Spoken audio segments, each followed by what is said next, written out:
Bonjour à tous, bonjour Vincent, tu vas bien? Bonjour Manuel, ça va et toi? Ça va. Bonjour Fabien, tu vas bien? Ça va parfaitement, merci. Très bien. Donc merci déjà de nous avoir accueillis dans le stand de Siemens au FIC 2023. Avec grand plaisir.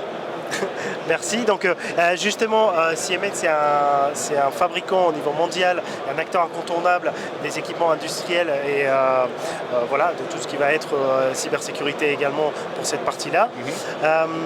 Déjà, la première question que j'aimerais bien vous poser, si tu veux bien commencer, après Vincent, tu pourras voir et apporter un peu la vision des StormShield là-dessus. Quelles vont être les tendances en fait aujourd'hui dans cet environnement cyber, dans cet environnement industriel en tant qu'équipementier en fait, voilà, et fabricant. Et voilà, ça va être les tendances et un peu l'état de maturité de ces marchés OT.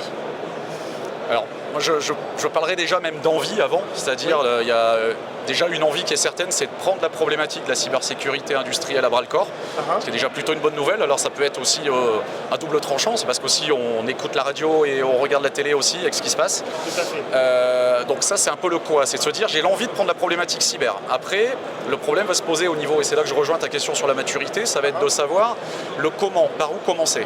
Oui. Là c'est un petit peu plus compliqué. D'où une envie d'accompagnement. Nous, Siemens, on n'est pas plus fort que les autres là-dessus.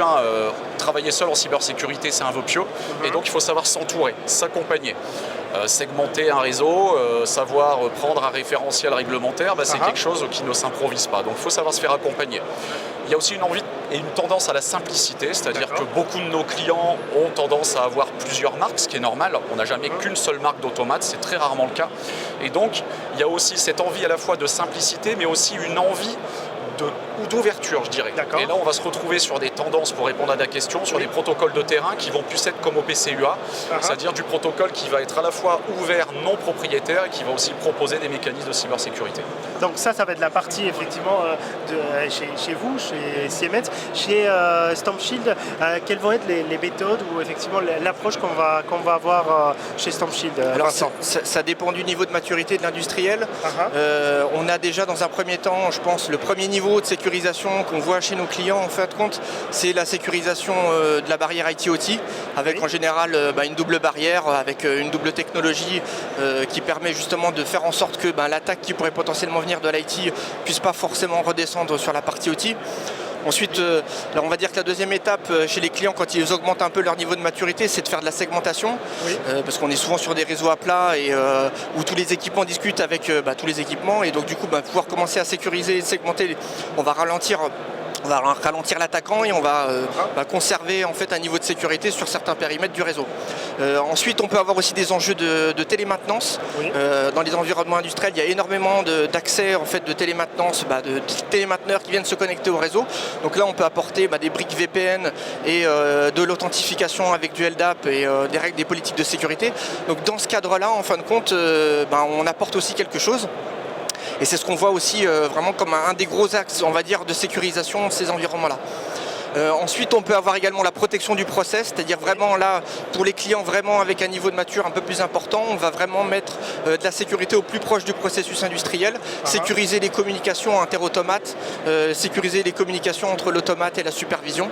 Donc ça fait partie un petit peu des différents cas d'usage et en fonction du périmètre et de l'investissement qu'ils peuvent faire, un peu les cas d'usage. Il y a une vraie complémentarité en fait entre le partenaire Siemens et StormShield pour l'application des cybersécurité.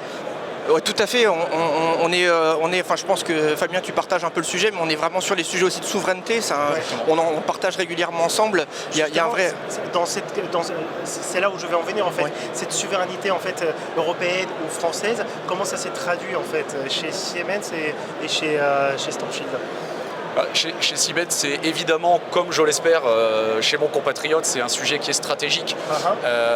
Dans le domaine de l'industrie, on est présent absolument dans tout ce que nous on appelle chez Siemens les verticales, c'est-à-dire dans le domaine automobile, agroalimentaire, les domaines étatiques, militaires, l'énergie, le transport, autant de domaines où on va parler notamment d'opérateurs d'importance vitale et demain d'opérateurs de services essentiels.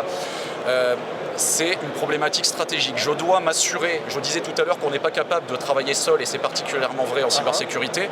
Je dois m'assurer que mes données si elles sont stockées, elles sont traitées, je dois m'assurer qu'elles le sont par un tiers qui est un partenaire de confiance. Je dois moi-même être un partenaire de confiance, et je le rappelle souvent, Siemens est français en France pour ses clients les plus critiques, et ça c'est quelque chose absolument de stratégique. Okay.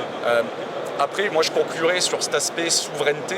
J'ai tout le temps dans la tête depuis octobre dernier les mots de Guillaume Poupard, l'ancien DG de l'AXI maintenant, qui a fait résonner ces mots, qui a dit la souveraineté, ça doit rester une obsession.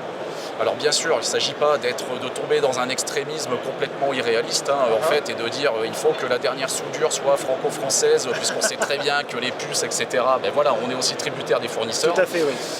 Mais voilà, ça doit rester quelque chose de stratégique, il faut avoir ça en tête, m'assurer de mon fournisseur, avoir un sens cet état de conscience, et nous en tant qu'experts français, européens, comme l'est également Vincent, c'est aussi dire on a ce devoir d'alerte vis-à-vis de notre codir, vis-à-vis de nos décideurs et vis-à-vis de nos clients également. Bien sûr. Et côté ajustement et Storm Shield, Vincent, qu'est-ce que tu peux apporter là-dessus? Ouais, pour rebondir un peu sur ce que disait Fabien, c'est vrai qu'il y avait un discours au niveau de Guillaume Poupard justement qui vraiment poussait ce message-là. Il y a eu un message aussi du gouvernement en septembre dernier pour un peu plus de souveraineté aussi dans les solutions et dans les environnements sur lesquels on déploie les solutions de sécurité. Donc il y a cet aspect-là. Il y a la directive Nice 2, donc une directive qui va arriver, qui va être transposée en France et qui va aussi, par le régalien, un petit peu tirer en fait le niveau de sécurité de l'ensemble des infrastructures en France. Donc ça, c'est aussi un point important. On a eu il y a encore quelques temps du coup le programme France Relance qui permettait aussi de faire monter le niveau de sécurité des infrastructures aussi en France. Donc il y a tout un certain nombre de mécanismes qui se mettent en place et qui corroborent aussi vers plus de souveraineté. Donc effectivement, nous, Storm Shield, on est un acteur français, un acteur européen, et on s'inscrit vraiment dans cette démarche. Écoutez, merci beaucoup Fabien et merci beaucoup Vincent. Merci Je vous souhaite un excellent FIC. De même. Merci.